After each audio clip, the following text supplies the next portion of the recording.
Hello नमस्ते प्यारे दोस्तों और प्यारे विद्यार्थियों, आप सभी का स्वागत है me and my two class के अंतर्गत। यहाँ पर आपके हिंदी साहित्य के लिए बीए सेकंड सेमेस्टर में जो शानदार जानदार इम्पोर्टेंट प्रश्न हैं वो यहाँ पर हम लेके आए हैं। और आपको बता देते हैं इन प्रश्नों के जो उत्तर हैं वो आपको हमारी ऑफिशियली क्लासेस ऐप पर मिल जाएंगे। और इसके अलावा अगर हमें समय उपलब्ध होता है तो हम आपके लिए इस इम्पोर्टेंट प्रश्न के लिए एक क्लास भी अरेंज करेंगे। लेकिन फिलहाल आपको मैं यहाँ पर जो ये इम्पोर्टेंट प्रश्न दे रहा हूँ तो ये एक बात दिमाग में सेट कर लीजिएगा कि लगभग लगभग सभी प्रश्न जो आपके एग्जाम में यहीं से मिलने वाले हैं। बिल्कुल आप कहेंगे ऐसा कैसे हो सकता है, तो बिल्कुल ऐसा हो सकता है क्योंकि अगर हम अच्छे से प्रयास करें तो वो चीज़ हकीकत बन सकती है। तो उम्मीद करते हैं कि मोस्ट ऑफ जो प्रश्न हैं वो अपने इस पीडीएफ से ही आपको हिंदी साहित्य के सेकंड सेमेस्टर एग्जाम में मिलेंगे।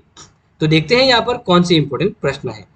देखिए यहाँ पर जो इंपॉर्टेंट प्रश्न है उसी की सीरीज को हम यहाँ पर आपको नोट करवा रहे हैं। तो पहला है कि बीजक की रचना किसकी है। दूसरा क्वेश्चन जो है वह है बीजक का संकलन किसने किया। नेक्स्ट क्वेश्चन नंबर थर्ड है कि बीजक के कितने भाग हैं, नाम बताने हैं। इसी प्रकार से भक्ति भजन हरि नाव है, दूजा दुख अपार। इस भावार्थ, इसका भावार्थ लिखना है। क्या लिखना है? भावार्थ लिखना है प्यारे विद्यार्थियों। एंड नेक्स्ट क्वेश्चन नंबर जो 4 आपके लिए इंपॉर्टेंट है वह तुलसीदास की भक्ति भावना कैसी थी। क्वेश्चन नंबर 4, तुलसीदास के नवधा भक्ति का स्वरूप बताइए। एंड क्वेश्चन नंबर नेक्स्ट जो आपके लिए है कि सूरदास की किन्हीं 3 रचनाओं के नाम बताना है प्यारे विद्यार्थियों। नेक्स्ट क्वेश्चन नंबर आपके लिए जो इंपॉर्टेंट रहेगा वो रहेगा कि सूरदास की भक्ति भावना कृष्ण भक्ति के प्रति कैसी थी। सूरदास की भक्ति भावना कृष्ण भक्ति के प्रति कैसी थी। एंड अनदर इंपोर्टेंट प्रश्न कि वात्सल्य रस का सम्राट किसे कहा जाता है। और नेक्स्ट है कि तुलसीदास की अवधी भाषा में रचित काव्यों के नाम बताइए। काव्यों के नाम बताइए। तो ध्यान रखना इनके आंसर तो हमारी क्लासेस एट पर मिल जाएंगे और जैसे अगर समय मिला तो इन प्रश्नों पर आपके शानदार रामबाण क्लास आती रहेगी। जैसे हम इतिहास के लिए इतिहास और पॉलिटिकल साइंस के लिए जो धमाकेदार क्लास कही है वो आपको मिल सकती है। देखिए नेक्स्ट है कि जायसी के 3 ग्रंथों के नाम लिखें। एंड अनदर इंपॉर्टेंट है कि आखिरी कलाम में किसका वर्णन किया गया है जो आपको बताना है। नेक्स्ट इंपॉर्टेंट क्वेश्चन जो है वो है सूफी साहित्य में परमात्मा और आत्मा किसका प्रतीक है, वो आपको बताना है इस प्रश्न के आंसर के तौर पे।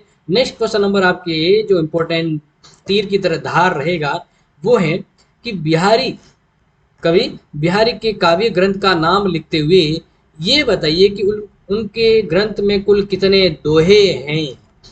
तो ये इंपॉर्टेंट होता है कि ग्रंथ के बारे में प्रश्न पक्का आएगा, इंपॉर्टेंट आएगा।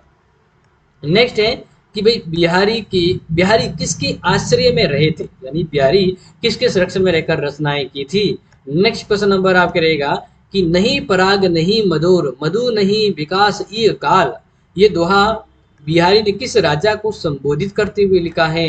एंड अनदर इंपॉर्टेंट प्रश्न है प्यारे विद्यार्थियों कि गणानंद के किन्हीं 2 ग्रंथों के नाम बताइए। कवि गणानंद के किन्हीं 2 ग्रंथों के नाम। और बढ़िया शानदार प्रश्न है कि गणानंद की प्रेमिका का नाम लिखें जो आपको पता है एंड बताना है इस प्रकार से। नेक्स्ट क्वेश्चन नंबर है कि प्रेम का पीर किस कवि को कहा गया है। नेक्स्ट है कि रीति मुक्त स्वच्छंदता का कवि किसे कहा गया है। और कवि नेक्स्ट बात करें तो दोहा और सोटा के मध्य क्या भेद है, उदाहरण द्वारा समझाना है। इसी प्रकार से नेक्स्ट क्वेश्चन आपके लिए शानदार रहेगा कि भ्रांतिमान और संदेह अलंकार को उदाहरण के द्वारा समझाइए समझाइए समझाइए। एक बार आपको बता देता हूं कि इस प्रश्न के आंसर या वीडियो आपको तभी मिलेगा जब ये इंपॉर्टेंट क्वेश्चंस के वीडियो आप सभी दोस्तों को शेयर करोगे। तो मुझे लगेगा कि हाँ बिल्कुल अब आपको जरूरत है तो मैं आपका सॉल्यूशन लेके आऊंगा। आगे देखें क्वेश्चन नंबर 4, कनक कनक के 100 गुनी मादकता अधिकाए, खो खाए सो खाए बराए सो पाए मुराए, निम्न में कौन सा अलंकार है। यानी कहा गया है कि इन 2 पंक्तियों के अंतर्गत कौन से अलंकार की बात की जा रही है प्यारे विद्यार्थियों। नेक्स्ट जो प्रश्न आपके लिए है कि रहीमन पानी राखिए बिन पानी सब सुन, पानी गयो न उबरे मोती मानस सुन, में कौन सा अलंकार है प्यारे विद्यार्थियों। समझ में आ गया। अब आगे जो भी हम व्याख्या के प्रश्न आपके लिए लेके आए हैं, ये पूरी व्याख्या आपके मध्यकालीन कविता के पाठ में मिलेगी, अगर आपको इसके आंसर ढूंढना है और शानदार बनना है। नेक्स्ट देखिए, नागमती चितहूर पत फेरा, पीयू न गए फिरी किनी न फेरा, डैश डैश डैश, यानी ये पूरी एक काव्य है, ठीक है ना, मतलब व्याख्या करनी है। मानस भोग गोपी संद, भोगी ले अपसावा जलधर जोगी, ये जो रचना है, जो पद्य आपको दिया, ये पद्मावत जायसी कृत है और इसके आंसर आपको ढूंढ लीजिएगा। नेक्स्ट है, संत गुरु की महिमा अनंत डैश डैश डैश, अनंत दिखावर हार, ये जो पद्य हमने लिया है ये कबीर की रचनाओं से लिया गया है। तो आप इसको अपने हिंदी मध्यकालीन हिंदी कविता के पाठ से ढूंढें और उसको याद करें। नेक्स्ट देखिए प्यारे विद्यार्थियों, मान सरोवर सुमर बल डैश डैश डैश, कबीर उड़ी अनंत न जाही, ये कबीर से संबंधित ही है, तो बता दीजिएगा और याद कर लीजिएगा, आपके हिंदी के लिए इंपॉर्टेंट। नेक्स्ट है, दुल्हनी गवाऊं मंगलसार डैश डैश डैश, धनी धनी बगहार, ये भी आपके लिए इंपॉर्टेंट है। यानी प्यारे विद्यार्थियों, यहाँ पर जो मैं आपको पद्य यानी जो व्याख्या संबंधित जो प्रश्न आने वाले हैं ना, उन्हीं प्रश्नों को लेकर आपकी जो इम्पोर्टेंट व्याख्या है वो मैं यहाँ लेके आया हूँ। तो इसलिए मैं आपको कहता हूँ, अगर आपने इस क्लास को मोस्ट ऑफ स्टूडेंट को शेयर किया ना, तो पक्का आपको इसके मिलेंगे इंपॉर्टेंट सॉल्यूशन। आगे देखिए, सड़ा आषाढ़ गगन धर, सड़ा आषाढ़ गगन धन डैश डैश डैश, हम सुख भूला सर्व, पद्मानंद जायसी से ली गई ये पद्य है। नेक्स्ट है, आयो गोस बड़ो व्यापारी, साहुनी आहुनी दिखावो, ये है सूरदास से ली हुई, ताकि आपको पता रहे कि भाई कहाँ से लिया गया है। आगे है, काहे को गोपीनाथ डैश डैश डैश, और दसन दिखावत, ये भी सूरदास से लिया गया है प्यारे विद्यार्थियों। आगे है, अखिया हरि दर्शन की भूखी डैश डैश डैश, ये सरिता है सुखों की, ये भी सूरदास से लिया गया है।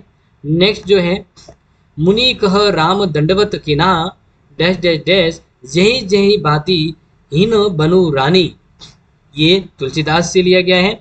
इस प्रकार से नेक्स्ट है, केवट किमिही बहु सेकाई डैश डैश डैश, बार बार पद पंकज गेहूं, ये बिहारी से लिया गया है।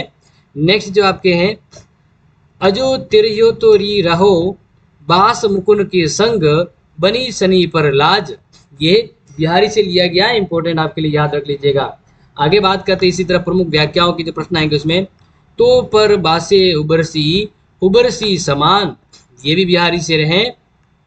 और आगे है, जल के अति सुंदर आनंद गौर डैश डैश डैश, उर ऊपरी प्याती है, गणानंद से लिया गया है। आगे है, सालती है नर सालसी, क्यों हूँ निकसाती नहीं, ये याद कर लीजिएगा। आगे बात करते हैं, लास्ट जो आपके व्याख्यात्मक प्रश्न में जो आएगा वह जुवती जोहों में मिली डैश डैश डैश, अति सली संग जाई। तो ये तो आपके लिए व्याख्या संबंधित प्रश्न रहेंगे इंपॉर्टेंट, जो याद कर लीजिएगा। आगे जो आपके 10 नंबरिया प्रश्न आएगा ना, उसके लिए जो इंपॉर्टेंट प्रश्न वो आपको दे रहा हूँ, यहाँ पर जो दे रहा हूँ, इनसे प्रश्न बाहर जाने की संभावना बहुत कम है। देखिए, पहला है कि कबीर का लक्ष्य कविता नहीं था, किंतु फिर भी उसके काव्य में उच्चतम कविता के गुण प्राप्त होते हैं, स्पष्ट कीजिए। और दूसरा प्रश्न, कबीर कहीं नहीं समाज सुधारक भी थे, कबीर कवि नहीं समाज सुधारक भी थे, इस कथन को सौधारण परीक्षण कीजिए। नेक्स्ट है कि कबीर भाषा के डिक्टेटर हैं, कथन की समीक्षा कीजिए प्यारे विद्यार्थियों। एंड नेक्स्ट है कि कबीर की काव्यगत विशेषताएं लिखिए। क्वेश्चन नंबर नेक्स्ट है, नागमती के 12 मास वियोग वर्णन की विशेषताएं लिखिए, शानदार इंपोर्टेंट। और यहाँ पर ये जो प्रश्न है वो है जायसी के काव्यगत विशेषताएं लिखिए और काव्य सौंदर्य पर प्रकाश डालिए। नेक्स्ट है, जायसी, ये जायसी है। जायसी के पद्मावत में प्रेम कथा का मूलाधार जो भारतीय है, किंतु उसकी प्रेम पद्धति पूर्णतः सूफी पद्धति के आधार पर पल्लवित हुई है। इस कथन का सौधारण विवेचना कीजिए प्यारे विद्यार्थियों। नेक्स्ट क्वेश्चन आपके रहेगा 8 नंबर, वो है जायसी के काव्य में प्रकृति की मनोरम झांकी देखने को मिलती है। इस कथन की उदाहरण से समीक्षा कीजिए। नेक्स्ट है सूरदास वात्सल्य और श्रृंगार रस के श्रेष्ठ कवि हैं। इस कथन के परिप्रेक्ष्य में सूर वात्सल्य और श्रृंगार रस का वर्णन कीजिए। नेक्स्ट इंपॉर्टेंट रहेगा कि सूर सागर और वात्सल्य का कोना कोना झकक आए, इस कथन को समझाइए। नेक्स्ट सूर की भक्ति भावना पर प्रकाश डालिए। एंड नेक्स्ट रहेगा कि भ्रमर गीत निर्गुण पर सगुण की विजय का काव्य है, विवेचना कीजिए। और सूरदार कृत भ्रमर गीत वियोग श्रृंगार का सर्वोच्च शिखर है। इस कथन की आलोचनात्मक सूरदास की भ्रमर गीत का मूल्यांकन कीजिए। नेक्स्ट रहेगा कि सूरदास जी में जितनी सहृदयता और भावुकता है, प्राय उतनी ही शत्रुता और भागवेदिता भी है। यह क्या आप आचार्य रामचंद्र शुक्ल की इस कथन से सहमत हैं? And next question number 15, Surdas का वात्सल्य वर्णन अद्वितीय है, इसको सिद्ध करना है।